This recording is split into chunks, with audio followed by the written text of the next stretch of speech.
आज हरियाणा देश में किसान के ऊपर अत्याचार में नंबर 1, किसान आंदोलन में सबसे ज्यादा अगर अत्याचार हुआ तो हरियाणा के अंदर हुआ, सबसे ज्यादा लाठीचार्ज हुआ हरियाणा के अंदर हुआ।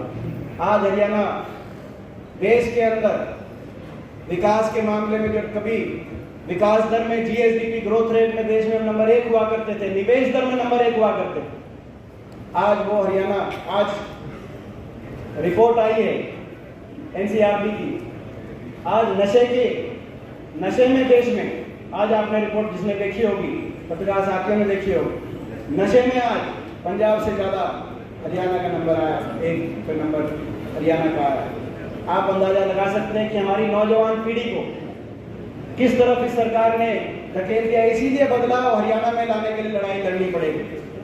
और विकास की जहां तक बात है, क्योंकि एक बात कह के मैं अपनी बात समाप्त करता हूं, जो भी यहाँ पे उद्घाटन हुआ था,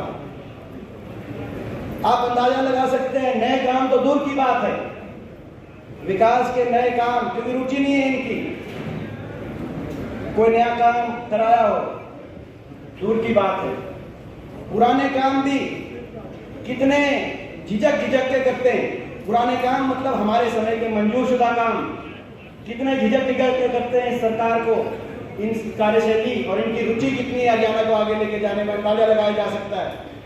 अंदाजा लगाया जा सकता है 2010 में मेट्रो दिल्ली से बाहर लाने का फैसला हुआ केंद्र सरकार का, 4 साल में मेट्रो गुड़गांव, फरीदाबाद, बहादुरगढ़, बल्लभगढ़ पहुंची, सोनीपत पहुंचने का आज 8 साल हो गए, एक खंभा भी मेट्रो का मंजूर नहीं करा। अंदाजा लगाया जा सकता है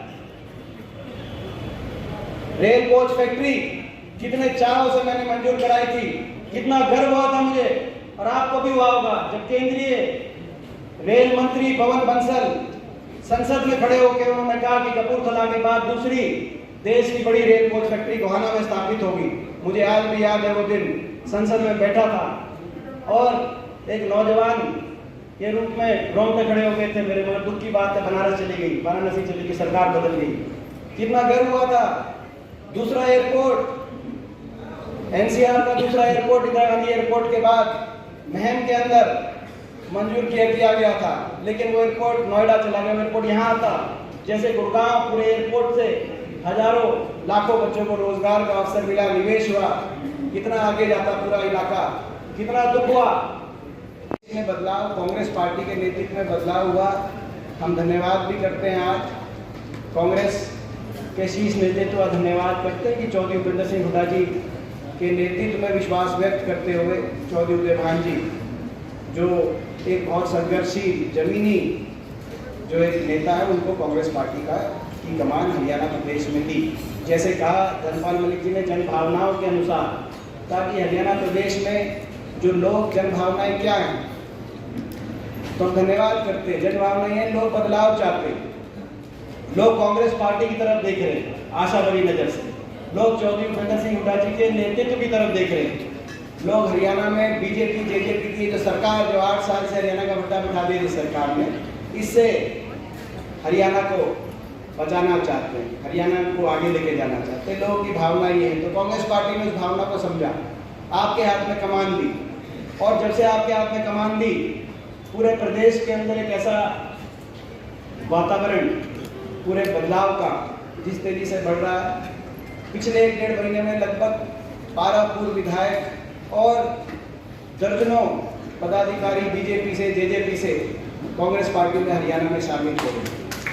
इस बात को अंदाजा लगाया जा सकता है, पूरे प्रदेश के अंदर एक वातावरण आपके पक्ष में बनता है। तो उसमें पहली बड़ी मीटिंग, पहली बड़ी रैली 4 तारीख को रामलीला ग्राउंड में होगी। 2 मायने हैं इसके। एक तो मायना ये है कि ये जो आपके हाथ में कमान है, उसके बाद पहली रैली, तो जिम्मेदारी आपकी सबसे ज्यादा है। एक मायने है प्रदेश की राजनीति। ये रैली, इस रैली में रिकॉर्ड तोड़ हाजिरी हरियाणा प्रदेश में बदलाव का सूचक साबित होगी। और दूसरे, इस रैली में, क्योंकि दिल्ली में रैली, हरियाणा में रैली नहीं, दिल्ली में जब रैली होती है तो देश में अपनी ताकत दिखाने का मौका कभी कभी मिलता है। आज देश में आप अपनी मजबूती और अपनी ताकत का एहसास राष्ट्रीय स्तर पर ये मौका भी है और चुनौती भी है।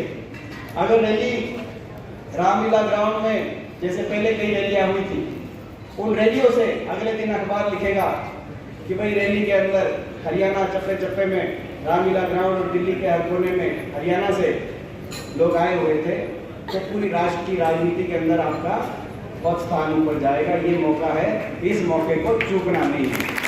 बात नहीं करता, लेकिन एक बात जरूर कहना चाहता हूँ। आज हम सारे कह रहे हैं कि लोग बदलाव चाहते हैं, और बात सही भी है, बदलाव चाहते हैं। और इसका सबसे व्यापारी का, कर्मचारी का, किसी का भी विकास कराने का काम या साथ लेकर चलने का काम किसी ने किया है तो हरियाणा के अंदर 10 साल हरियाणा के चीफ मिनिस्टर थे। जब चौधरी भूपेंद्र सिंह हुड्डा जी हरियाणा के चीफ मिनिस्टर थे, हरियाणा के अंदर विकास की कोई कमी, चौधरी भूपेंद्र सिंह हुड्डा ने इतने विकास कराए कि हरियाणा हिंदुस्तान में 1 नंबर पर था। विकास के मामले में, रोजगार के मामले में 1 नंबर पर हरियाणा था। सरकार का लाभ पहुंचाने का या सरकार से फायदा लेने का लोकप्रियता के साथ से आज तक पूरे हरियाणा में 1 नंबर पर कोई ईमानदार रामलीला बाजार में रैली है। तो मेरा भी और हमारे साथी एमपी साहब इस हरियाणा से यात्रा में मैं एमएलए हूँ, और मैं एमएलए जो हूँ टिकट मिली 2 बार में पहले हाथ किया था, मुझे तीसरी बार गरीब के बेटे को, मजदूर के बेटे को, दलित के बेटे को, किसी के सिपाही का कर्तव्य बनता है कि जब भी कभी रैली सबसे ग्राउंड में सबसे आगे मिलेंगे। यदि गेट 4 तारीख को यदि गेट स्टेज पर बैठे हैं जगबीर सिंह मलिक जी, जयवीर सिंह जी, इंदुराज नरवाल जी, सुरेंद्र पवार जी, चारों विधायक अपने अपने